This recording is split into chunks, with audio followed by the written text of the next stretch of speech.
Okay, recording has started. Thank you so much. Well, then, if I can just do a quick introduction, partly for the recording. So thank you very much, everyone, for coming. We always appreciate your presence in our seminars. Just to give a quick sort of précis on our guest this week, Angus Davidson joined the Wits Digital Arts Department in 2003 and has been tech leader and the person who's guided the department from its original 20 students to the now nearly 500 that the department has currently. He's completing his master's, which we'll be hearing about today, dealing with photogrammetry and 3D reconstruction of a damaged San rock art site. Currently, his focus is on integrating Epic's Unreal Engine into the curriculum at Wits Digital Arts and working at the Wits Digital Dome Animation. Thank you so much, Angus, for being with us today. We really appreciate it. I'll hand over to you. Thank you. Thank you. Just to say thank you for the opportunity to show what I'm doing. I'm always very excited about the tech stuff. I'm not sure if that goes to everybody, but hopefully people enjoy what I have to say. So as Andrew said, my presentation is on a fractured masters using photogrammetry in the 3D reconstruction of a fractured rock art site, in this case, Ebusingatha. Just to give you some history, because this is a long process. It started quite a while back. But to begin with, I will start with, I think it's back. No, it's this one here. Start down of how the masters came into being after giving a brief introduction to Ebusingatha, followed by a rundown of what photogrammetry actually is, what digital assets are and why they are important, and then finally finish off with future work and what is exciting in the field. So to begin, Ebusingatha is a shelter located in the Busingatha Valley in the northern KwaZulu-Natal Drakensberg area of South Africa. It's easily accessible because of a well-traveled road, but this has led to a whole lot of challenges. Both geological events such as the collapses in the shelter and the removal of a significant number of panels from the site have left it in somewhat of a sorry state compared to its heyday. It has the luxury of being extensively documented.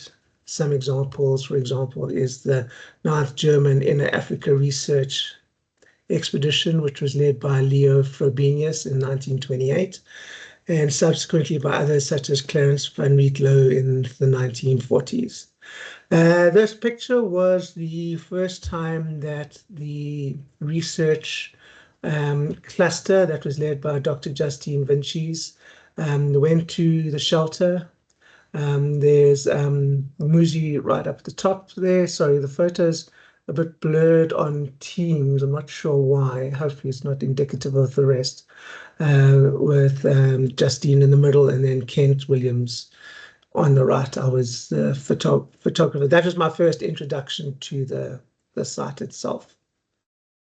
But how that all began is originally Justine came to me to try and make some sense of some terrestrial laser scanning data that she had from UKZN. And from investigating this data, the idea was to try and take this point cloud data and try and extract a 3D model.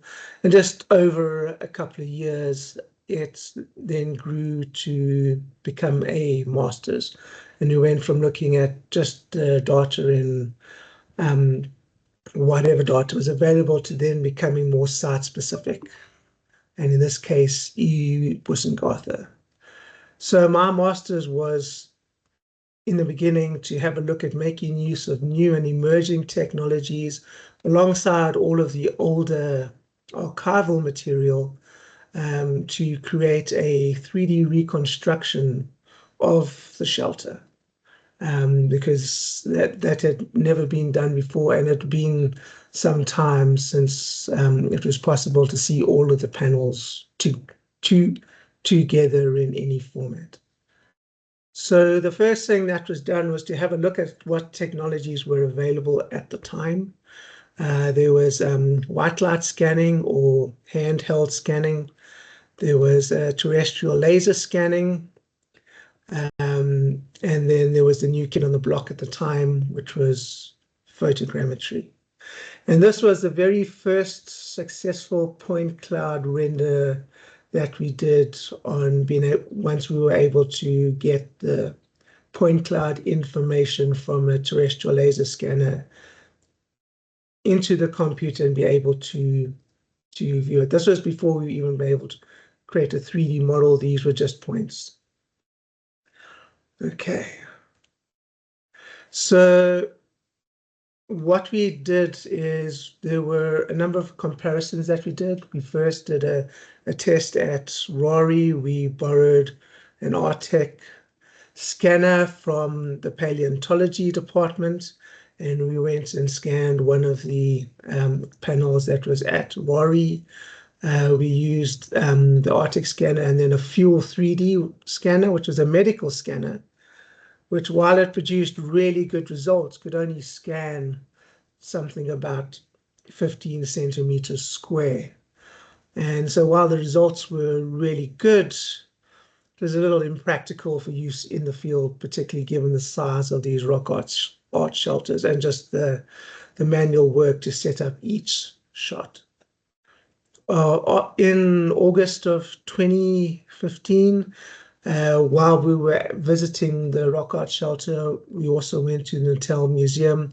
And in one of the corridors, 15 photographs were taken by Janus Boshoff, who was another member of the research cluster. And he took 15 photographs, and that was then brought into AgiSoft Metashape, which was at the time was the only real photogrammetry software that could produce the results. And as you can see from the top image, those were the original camera shots around the panel. And what that proved, particularly when we compared it to the results from the handheld scanner and the fuel scanner, is that they were significantly better. There was much greater resolution when it came to the models, and also the texture clarity was a significant upgrade from both of them. So at that point in time, I was incredibly happy. We had found the technology that we were going to use, and we went back to the KwaZulu-Natal Museum, and after successfully taking over 1,000 photographs and severely impacting the ability for my knees to bend in the future, we came back to Johannesburg, which is unfortunately where things got interesting, and hence the somewhat fractured nature of my master's. We were informed by SET. For those people not at WITS, SET is the highest decision-making body within the university, and we were informed that we had to grow the digital arts degree from, at the time, we were around about 30 students to having 100 students in the first year alone. And this was a really significant undertaking, which involved all sorts of things, including designing a building. It's just all the things that are never on your WITS job spec, but had to be done. But due to the time pressures of this, my master's was then put into abeyance. And after 8 years of finally then completing the growth strategy, which, as Andrew mentioned before, we are now at 450 undergrad students with over 50 postgrad students. The growth strategy is finally done, and we are able to look at other things. And I resurrected my master's, but I returned to a very different technological norm. photogrammetry, which I was incredibly excited about, being very cutting edge and not really known, has now become pretty much mainstream to the point where you can actually get applications for it on your phone. And it took a lot of soul searching to actually figure out, do I really want to continue with this? And after lots of discussions, I eventually came to the conclusion that photogrammetry, now being more commonplace, didn't devalue what was done before, and actually doesn't devalue what will be the end result. So from my point of view, the original aim was still intact. It would just need to be approached somewhat differently. So, but it's taken a very, very long time. Having to find files and archives 8 years back, etc., was a bit of a challenge. But I think the big question, though, is what is photogrammetry? And I'm just going to quickly pop back to the first slide.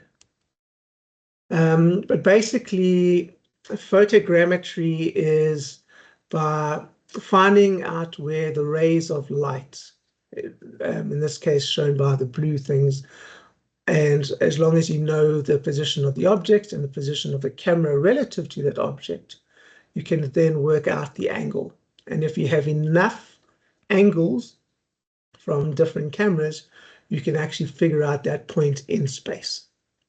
That is a very basic understanding of what photogrammetry is. And the idea is the more pictures you take, the greater clarity you can get and the more accuracy you can get. As you can see in this picture here, this was what we had available at the time. This was in 2015. We had very high-tech equipment. We had 2 bed sheets. We had some foam mats for the knees, and we had 2 portable lights, and we had a really good, at the time, Nikon 5500 SLR camera. And we basically spent, myself and Anton Kutz here, who is again another member of Justine's research cluster, spent a couple of days taking, I think in the end it was 1,200 photographs. It was roughly about between 80 and 130 photographs per panel, depending on the complexity of the panel. And look, these weren't ideal lighting conditions by any shape or form. It was very much a MacGyverism, but we had the white sheet at the back to try and remove as much background clutter as we could. Fortunately, the fluorescents weren't particularly helpful, but and one day I'd love to return with what I know now and the correct equipment, and to try it again, and even try some of the new technology that I'll speak to later. So basically this, and I'll show you a quick video here, this is showing the positions of the camera where photographs were taken relative to the actual object. And what this shows, so you can see it almost forms like a half dome across. And normally you would have your object for photogrammetry at waist level on a pedestal, as opposed to floor level because of the weight of the rocks. So this means you can only really get the top and sides with a little bit of the bottom of the rock. But also for the panels, the bottom wasn't necessarily what we were really interested in.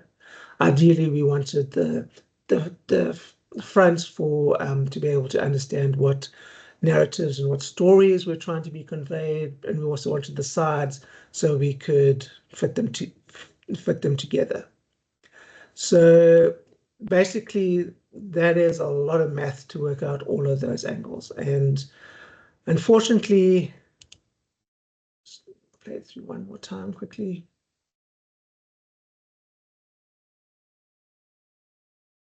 Okay, and then just go to the next slide. Unfortunately, it doesn't always work out. Now, this is using a new software called Reality Capture. It's part of the Epic Unreal Suite, and it's now free, whereas it used to cost a significant amount of money. But non-ideal conditions give you non-ideal solutions. And basically, particularly with some of the rocks, and also if you have a look at the trays that the panels were held on, knowing what we know now, we probably would have colored each of those corners just so that there would have been more references for the mathematics to figure out which side the camera was of the thing. Because what happens if you don't get that, you get almost like a half dome. And this is pretty much the most difficult part of photogrammetry, aligning the cameras. And there are a couple of ways you can do that. In some cases, the only way to do it is take all the cameras from the one model. You can see like there's two models that are kind of merged.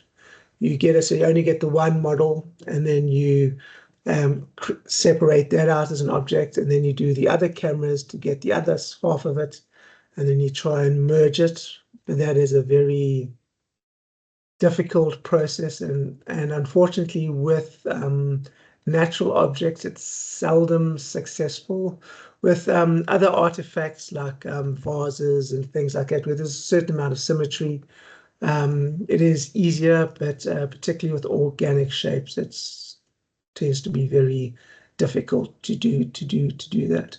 One of the other things that you would use is what are called tie points in photogrammetry.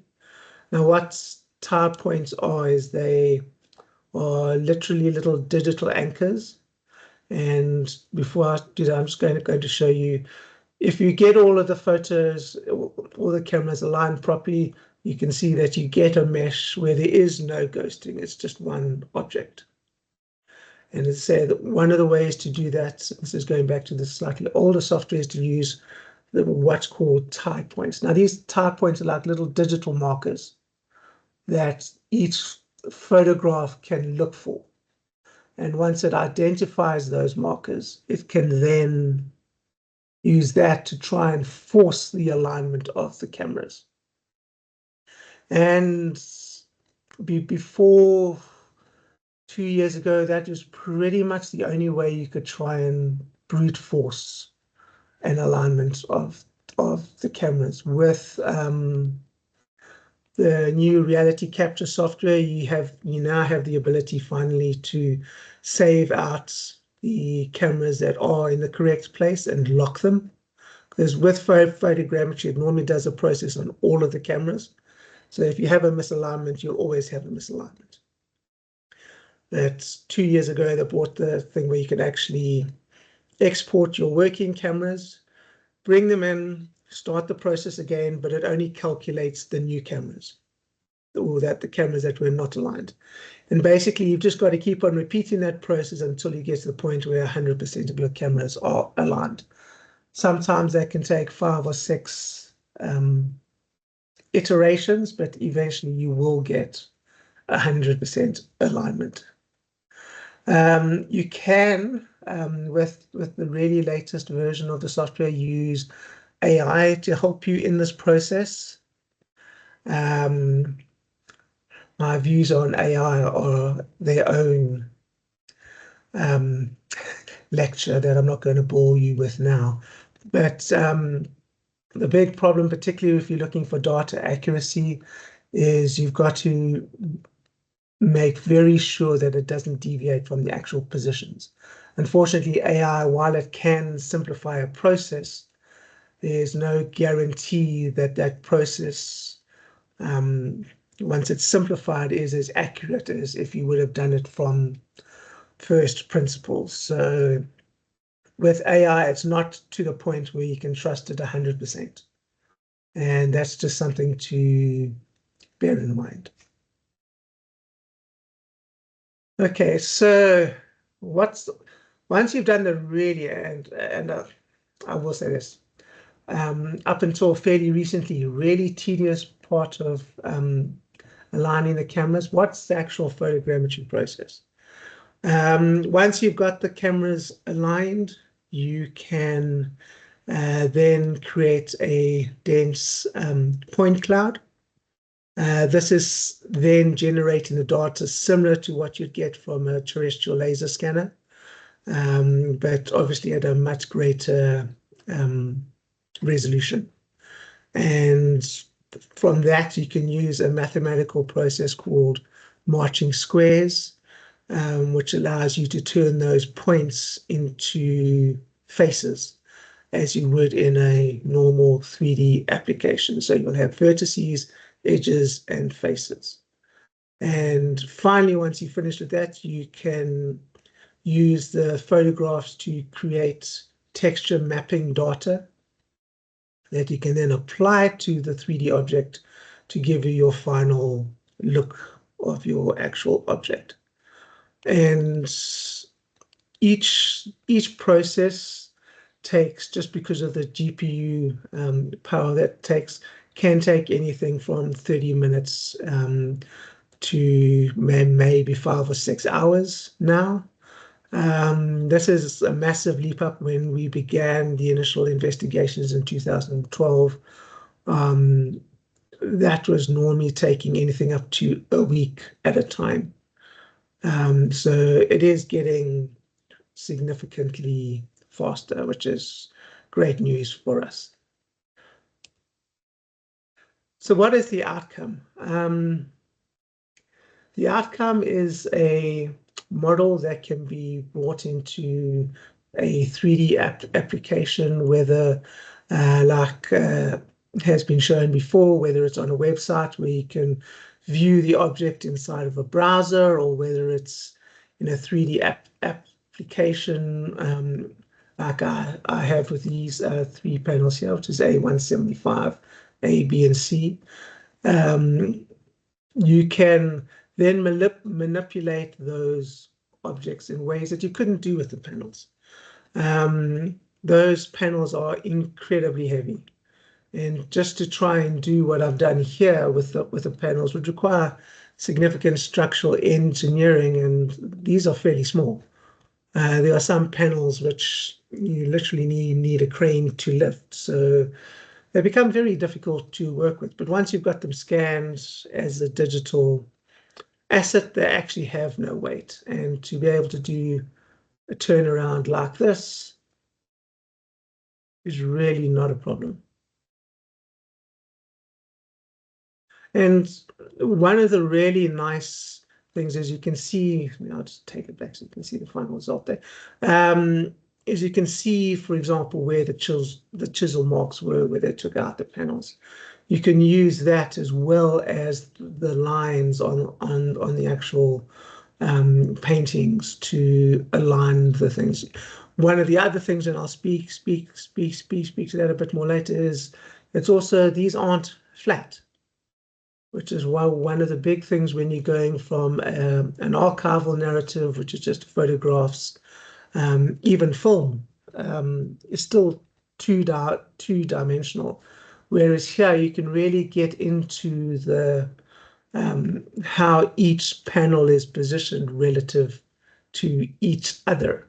And that might have implications as far as what the narrative is, or what they were trying to convey, which is very difficult to get from just a 2D photograph. Even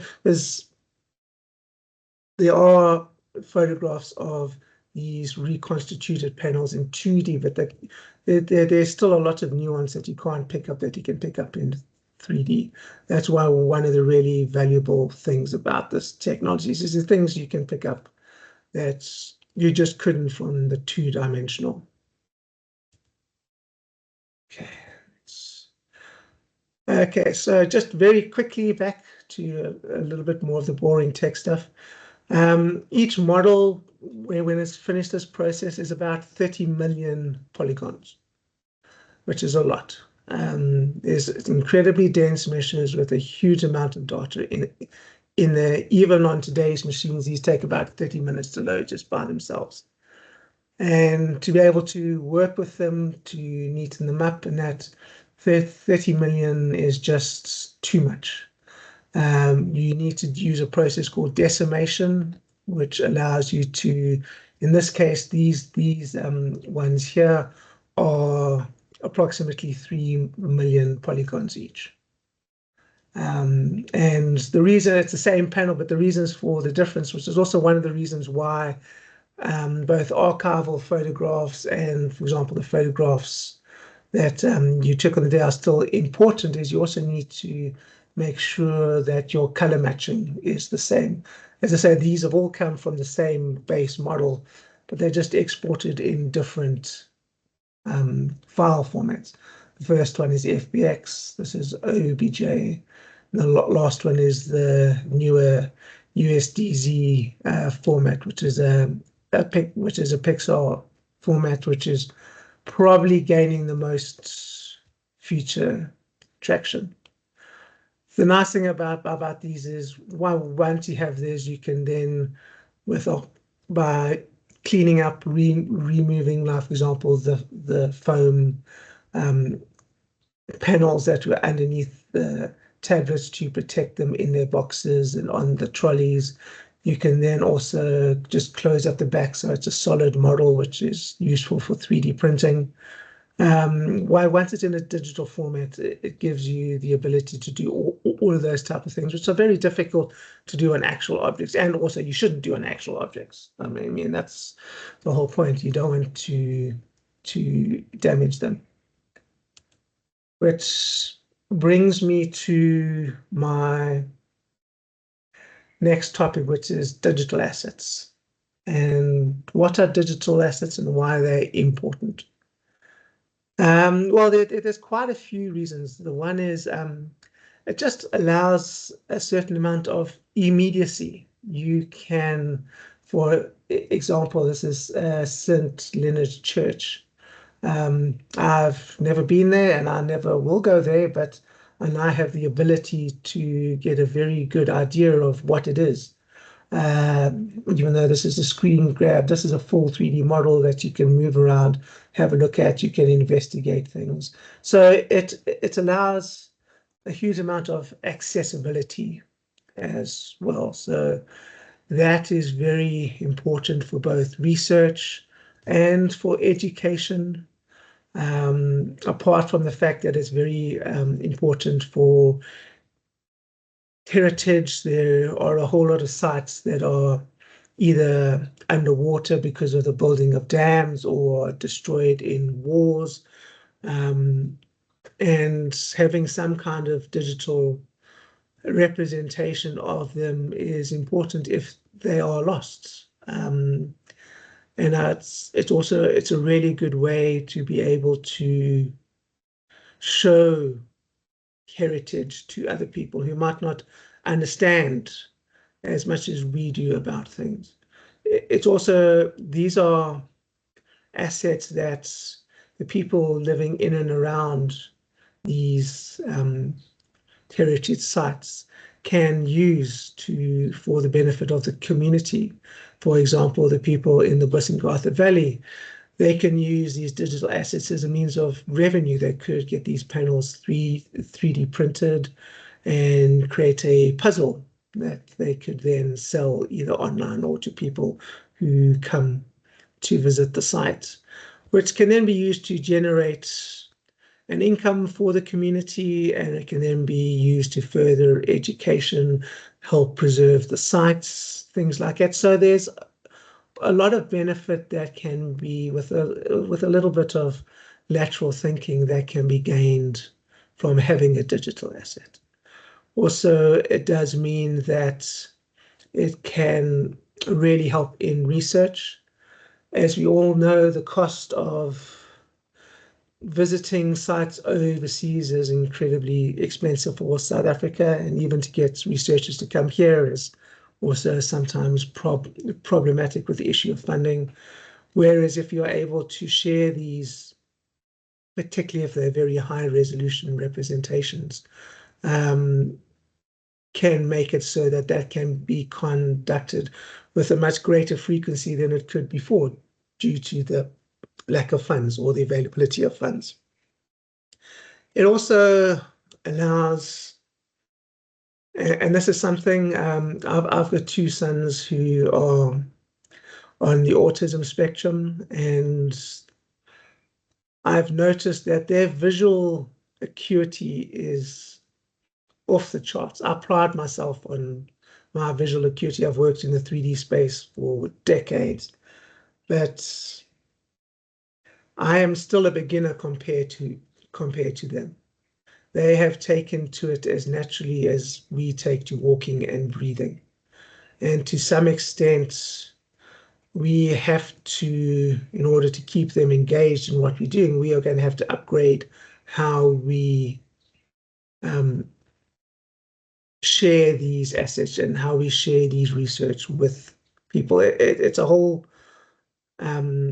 visual language that needs to be figured out. So what is a visual language? A visual language to me is the ability to, without words, show a huge amount of information and to get someone to understand a huge amount of information in a very short period of time. Particularly people in the younger generations, they consume content very differently to how we do it. And those are the people who want to get interested in this field. We want them to be able to come and get excited about what we are doing and the kind of things that we think about and that we want to protect. And in order to do that, we need to be able to reach them. And this is one of the ways that we can do this. Digital archaeology or heritage is becoming far more mainstream than it was a couple of years ago.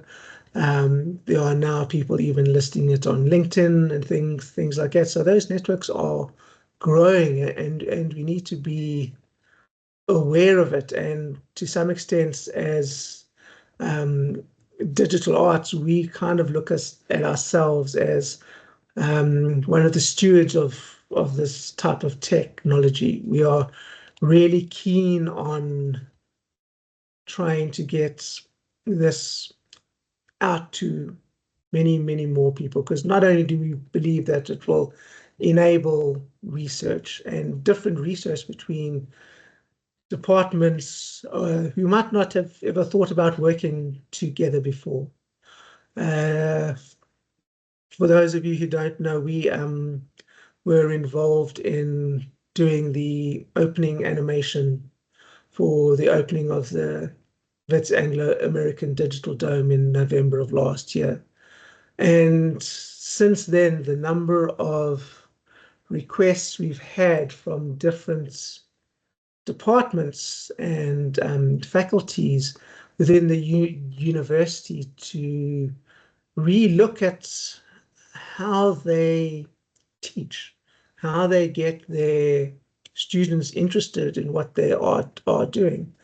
We're doing a very interesting project with hematology, where we're looking at bringing the blood vessel into the digital dome, because a lot of these concepts are taught in textbooks with very long words and very bad diagrams. And the ability for them to understand concepts sometimes takes months, even years. And we got some funding from Afritech to have a look at creating an animation, an immersive experience for the digital dome. to show how blood flows through these vessels, how they interact, how they go through different processes.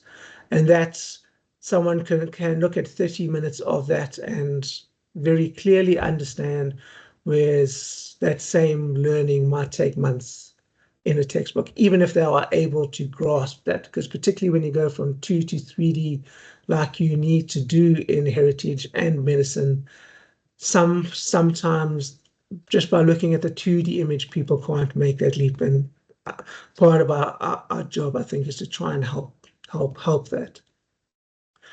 Well, I've kind of spoken about it a bit, but stewardship. I mean, we are trying very hard to bring this technology. This is the panel A1662, which was done from 96 photographs. This is the one that, at least at the time, was on display at the UKZN Museum. Just a word of warning, that very soft, shiny velvet, not a great thing to try and do photogrammetry of. Just, oof, it's not great. But it looks amazing once it was done. So, but to go back to the stewardship, we are trying very hard to try and get people aware of this technology, to think of creating projects that we can do together to both interest people who we are hoping to come to the university, but also even lower down in it. I mean, the Digital Dome has about 300 visits by high schools during the year to come and have a look at shows in the Digital Dome. And how do you get people interested in, it's not I want to be a fireman, but you know what, I want to be an archaeologist, or I want to be involved in heritage. How do you get that?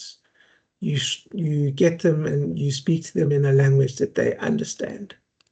And with that being said, I just want to say that I'm very happy to, if anyone is interested, to take you through this process. I think nobody really has time for it this year, but maybe next year we can set up some on-site sessions and we can do some examples and we can go through this process. And so if there are any questions, we can do that, because the idea is, ideally, I want this to become far more commonplace, because I think it will be incredibly empowering for the research that we want to do.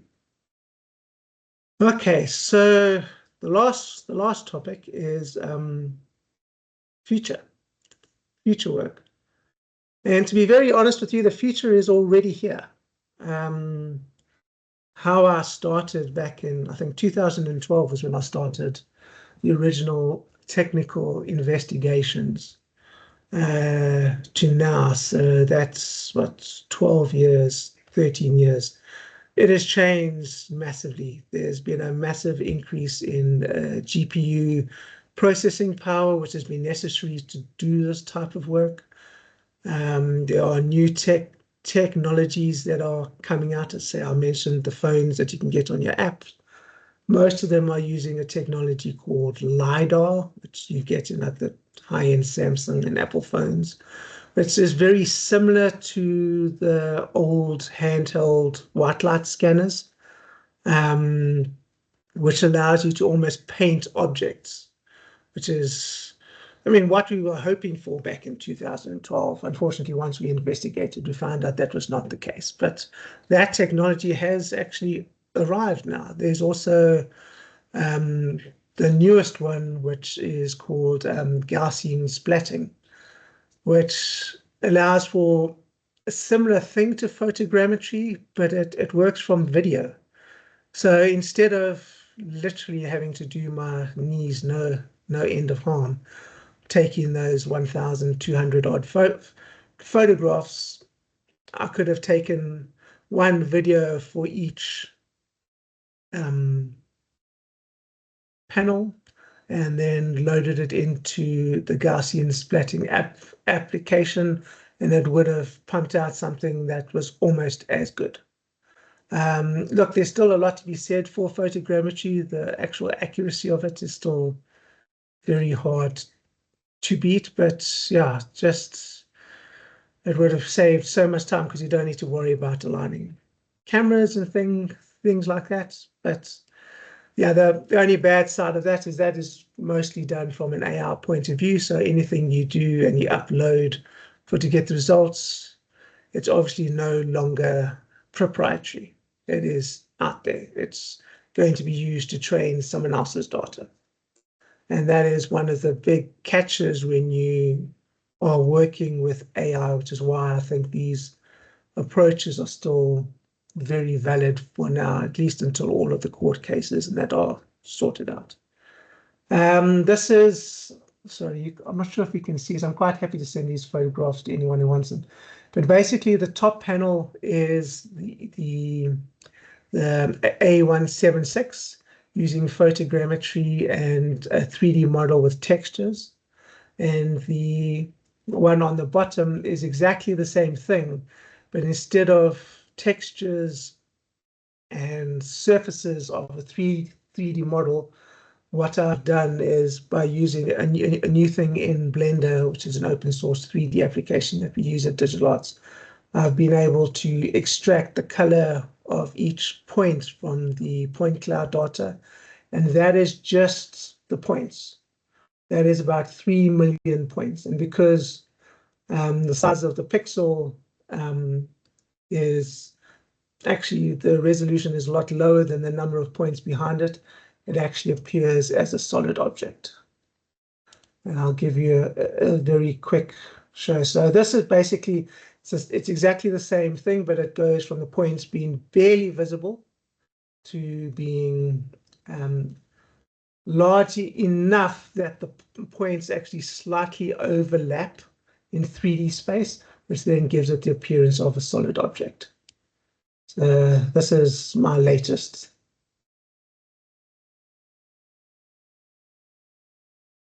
So this is now all of it is points. There's no polygon data, there's no texture data. And the nice thing about this is this model here is about 1/10 the size of a normal 3D model, which means that it enables having much bigger point clouds to be able to be worked on.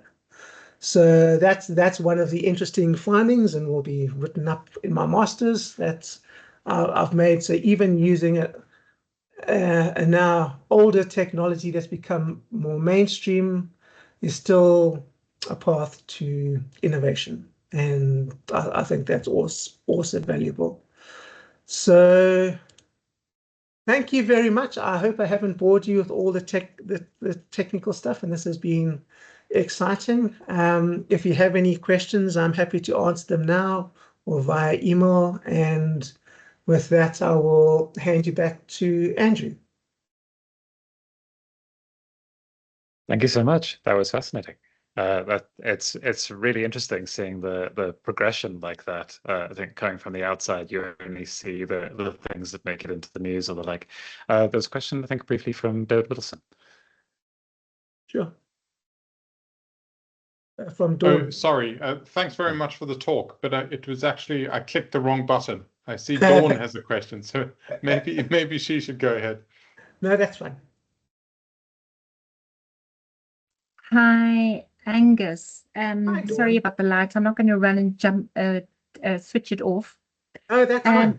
That was fabulous. Very, very interesting. I've seen it done at a site, a fixed site. And it is a fascinating topic. Thank you very much, because that made everything a lot more clear, and not to say that I could talk about it. No. But there are two things I want to ask you about. So Sure. what really appeals to me, so I'm quite I don't like the fact that so much rock art has been removed. Because I think ultimately when we think of song ontologies or forager ontologies, I think people would have wanted it to remain where it is. For sure. I think this is very exciting that, and I might have misunderstood this, but that you could actually do a 3D reconstruction and then print it so that we could take the reconstruction and put them back at a site, but in such form that would be easy to fix it back on the rock face. Okay, well, look, you would need slightly bigger printers than I think anyone in South Africa has access to. There are a couple of industrial sized color printers that could do something of that scale, or even build it from, let's say, a couple of modular parts and put together and maybe repatriated. Look, to some extent, and I agree with you, the panels should not have been removed. For those of you who know Ebusingatha's history, panels were removed for a variety of reasons, including the royal visit in 1948, and all really bad reasons, to be honest. It turned out to be fairly good reasons once the shelter started collapsing, because they would have been gone and damaged. So from that point of view, that's a win, but I think for 99.9%, the whole thing is to actually keep things there. What it can be done, and whereas this is more for a reconstruction in general, this type of technology should be used to create something that can then be used for research or for education. Okay, but there is still this potential. So in future, yes, because the Eastern potential. Cape has lost this huge quantity. I mean, things like the Linton panel, David Pierce knows the site very well. It should be, and it's actually quite interesting. The paintings in that the shelter of where the Linton panel was removed are actually still in very good condition. And obviously, I would love for them to be brought back, but that's not going to happen. But this is something for the future that it will become a possibility. In theory, look, I do think there are probably going to be discussions as to whether they should bring the original panels back and put them in where they are able to, or whether putting in something that is a reproduction on them. I mean, there are discussions about that. I do think that it really thinks that does it. I mean, because one of the problems, particularly working with natural substances, they are a lot harder to print accurately. Yeah, but what I'm saying is that you could print it in a lightweight material and print it so it looks like rock. You could. That is where my mind is going. Yes. No, that's 100%. Yeah. Look, I don't know of any 3D printers in this country.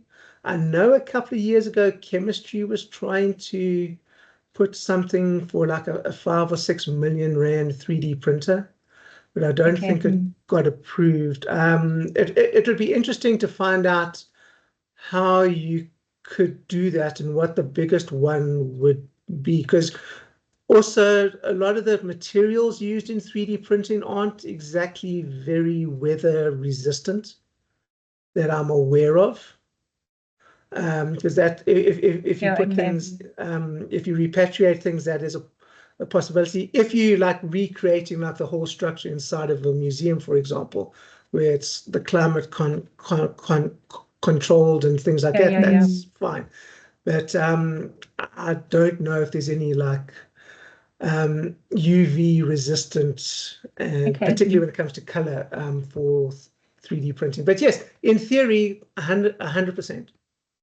Okay, so also just to say, I'm very keen for more learning about this, and I'm not quite sure what you were referring to in doing it, but maybe it's also something, if you pay to travel, we can organize something with David Pierce because we work adjacent. So I'm up for that. And then also, before you go, can you recommend apps, applications for us and put them in the chat that we can play around with? Yeah, no, Probably the easiest way to get started is to use some of depending on what phone you have. If you've got an Apple phone, I think higher then I think it might need to be at least a minimum of Apple phone 13. Yeah, I've got a 16. Okay, then you should be able to use the LiDAR function, in which case there are quite a few apps that you can do. Otherwise, just a really good SLR camera, and you can take photographs from all angles around your object. And then there's it's free. You do need to download the Epic launcher because it actually comes from a gaming company. Gaming company is actually what's driving a lot of architectural visualization, a lot of heritage visualization, which is one of the reasons why we're so excited about it, because we have a games design degree and a 3D animation degree, so it fits in really nicely. But there's a program called Reality Capture that is for free once you've created your account on the Epic launcher. And that basically, you just take your photographs, you pull your photographs in, and you can create your object from there. And it's a lot easier to use. Look, if you just do it with a one-click solution, that is an AI solution, which makes it very easy for people just to get something done. But if you're looking to get it like 100% or as close to 100% accurate for heritage purposes, there's a lot more finessing. And I can also show you the ways to do that. But just to get an introduction to it, that's probably the best way to do it. Amazing. Thank you. But I will put all of those links in the chat for anyone. And then we use Blender, which is our 3D application, which is also free. And it allows you to bring the outputs from this into a 3D space, which you can then use whether you're putting together like an architectural walkthrough or whatever you want to do. Thank you, Angus. That's great. Thank you so much. That's a pleasure.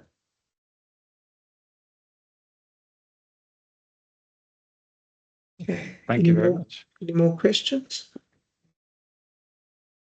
I don't know. You get things across really, really clearly. I was kind of struck initially by your explanation of photogrammetry in principle.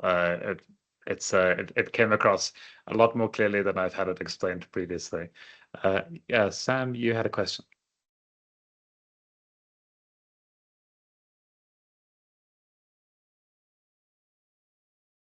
I think Sam's mic's still on mute. Yeah. Yes, my connection great. Can you hear me? Yes, I can. Thank you.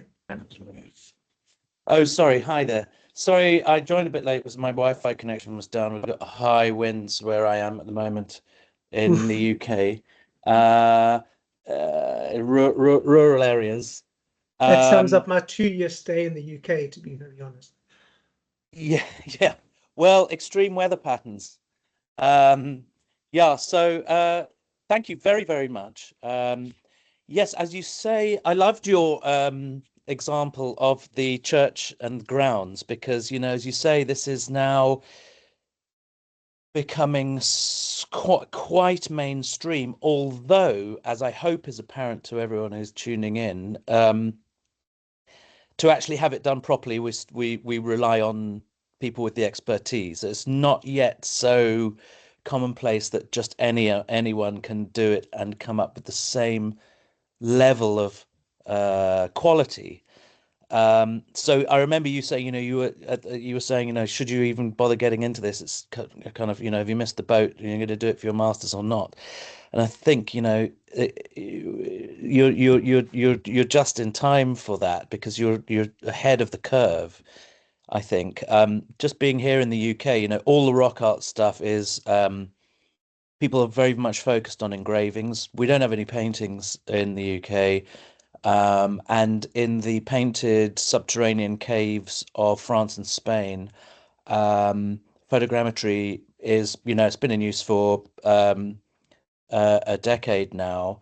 And my French colleagues, Camille Bourdier, who's a RARI honorary, and all of these guys, they all use photogrammetry themselves, and they've become experts in their own right. Guillaume Robin, is one of them. You've probably seen his publications. Yeah, no, I've, as you mentioning these names, like, if I think of Yeah, what's currently under all of my these are the references, people. check. These, yeah, these are the guys who are, they're archaeologists who are spearheading it. And Guillaume is he just does photogrammetry, just all he does. Yeah. And Ono writes it up, and did amazing publications and discoveries and things like that. But yes, so Andrew and I were in Lesotho not long ago, and I was using the photogrammetry apps on my iPhone that I just downloaded. I was just getting into it, just getting really excited with it. But the quality is 100 miles away from what you can achieve if you were to spend a day there with your equipment, proper equipment. Yeah, I was walking around and scanning and getting 3D renderings and things like that. I was also trying to use the LiDAR thing. That doesn't work close up. And as you said, certain surfaces just don't take to this thing, and you end up with a Swiss cheese full of weird holes. And my comment was, sorry, this is just I'm excited by the topic. My actual comment was going to be exploring for our rock art, for our RARI rock art purposes. What I'd really love to get into, and perhaps you'd be interested, I don't know, would be trying to mesh the results of photogrammetry with enhancements for painting. So at the moment, we rely on D-Stretch to kind of show us the stuff we cannot see. Yes. And we're sort of the human eye is behind the technology there. And sort of at this point in time, so it should be. But with the photogrammetry, I found with my amateurish attempt on my phone, at least, it wasn't really showing me what I couldn't see. I was trying to get it to render what I knew I could see, what is there. Yeah, no, look, that's it. It's sorry, if I can just answer that before I lose my train of thought.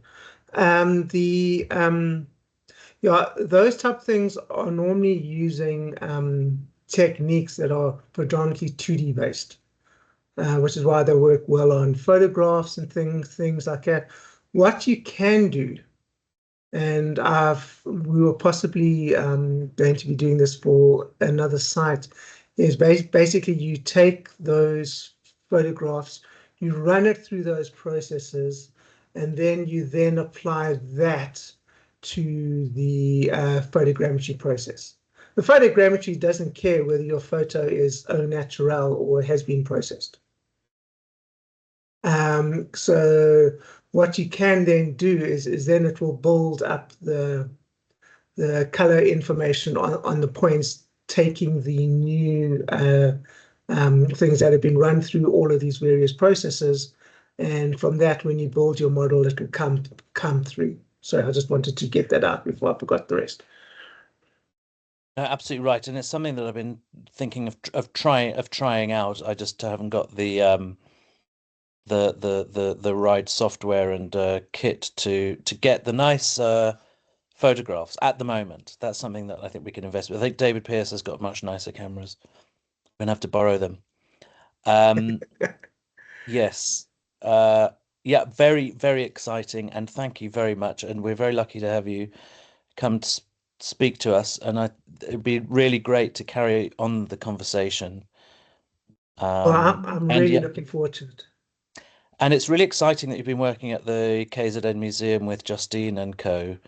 And as long ago as 2013, I was trying to do digital refits of the stone that had come out of the it's actually quite a well-known one that's in Origins. It's that huge slab that we used to think was from a place called Klipfontein, because that's what it says on the front, but on the back it's in Walter Battis's handwriting. It says it comes from the Jochemspreit in Berkeley East, and we managed to retrace the whole. Wow. And with Kevin Kraus, we managed to digitally refit the the photographs back into the hole, but not three-dimensionally. And so it would be really interesting to have a go at trying to do that and refit it using his maybe even using his very, very high-res images or something like that. But I know that's what Justine's been doing, just what Justine and Jeff Guy were doing back in the day. Yeah, well, I was also working on that a little bit as well. As how I got to meet Kevin as well. And yeah, no, his work was really, really good. And I think it was for Foul Corp or Flay Corp. I can't remember. This is stretching my little grey cells a little here. But he did a treatment of that, and what you could see once the treatment has been done was amazing compared to what was there before. But yeah, I'd be incredibly interested. I think this has a lot of applications, and there's a lot of possibilities for these kind of projects now, because not only is the ability, like for example, is even, for example, if I can't get to the UK, if you've got a good camera, you could take the photos for me and you can send them to me and I can process them for you.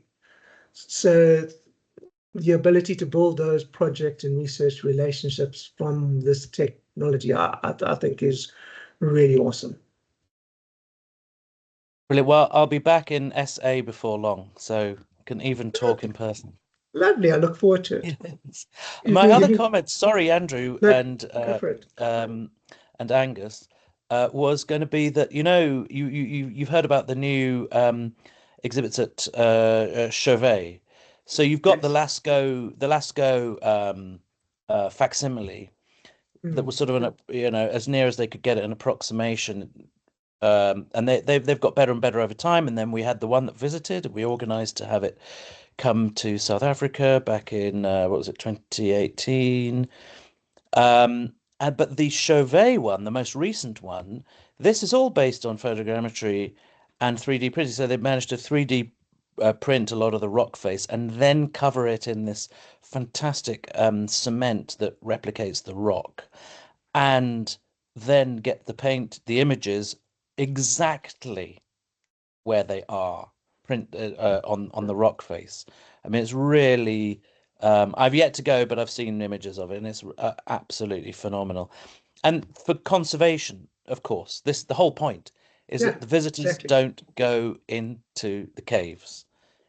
You keep the visitors away. So in Lascaux, they're not breathing and creating this mold all over the paintings and all of this sort of stuff. And so we can use the rock art. It would be amazing to have something like this for Origins. Yeah, where no, look, we made it would be huge. Look, my faith in human nature when it comes to these sites has decreased dramatically the more and more I've gotten into it. And I do think the way forward is to actually protect the sites and then allow visitors go into recreations, just because I think it's the safest way of actually preserving the places properly, because humans have a propensity for stupidity that is just never ending, unfortunately.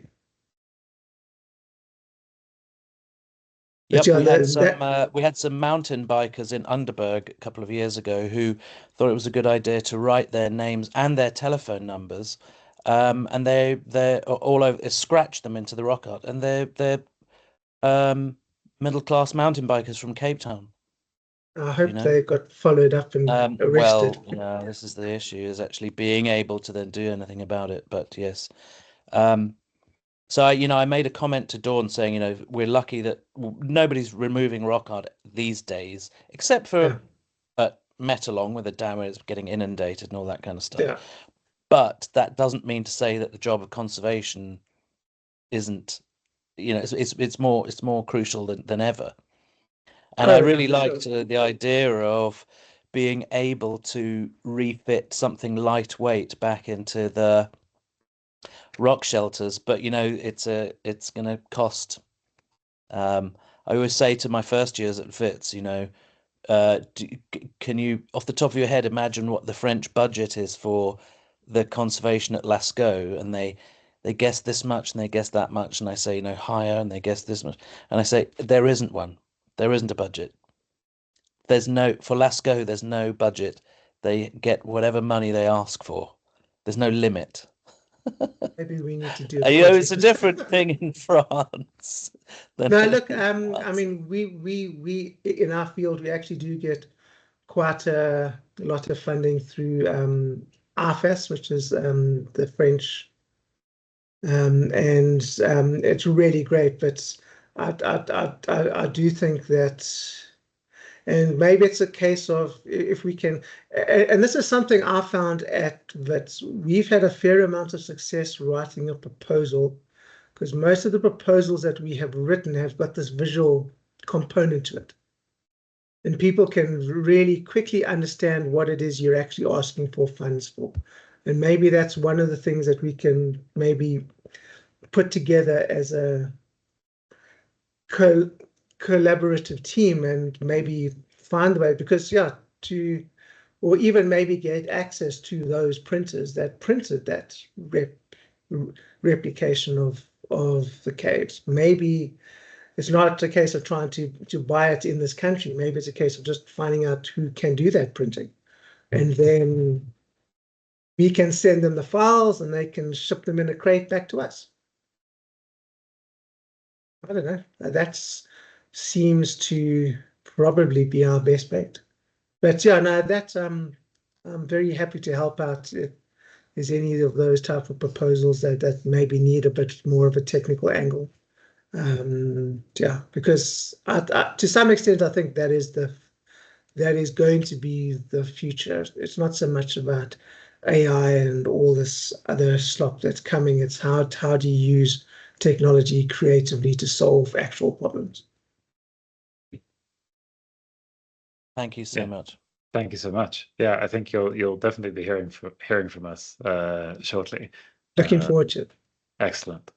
Yeah, like today. Thanks so much. Yeah, well, that too, but I think it just in general.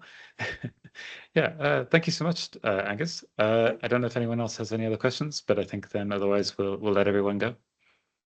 I thought Dawn had a hand up. No, I didn't have my hand up, but I'm just calculating that if you have 500 students, you must have at least 80 postgrads. And if they've all got funding, I'm sure we can find 80 postgrad sadly, they don't all have projects funding for them.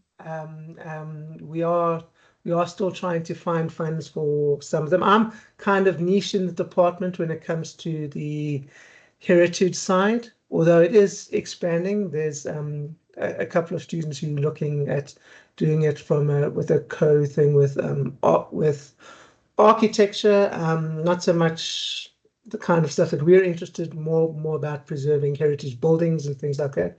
But things are starting up in that facet. But yeah, we do have, I think we're up now to 60 postgrads, so it's growing. But yeah, funding's still a challenge. But we would be very happy to look at working together in whatever way that we can.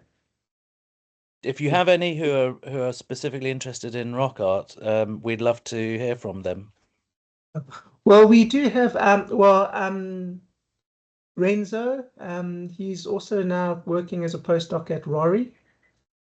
Dr. Renzo Filic. He actually started his postdoc in the department and still teaches in the department. So we do already have that connection, and yeah, hopefully. Sorry, where is he based?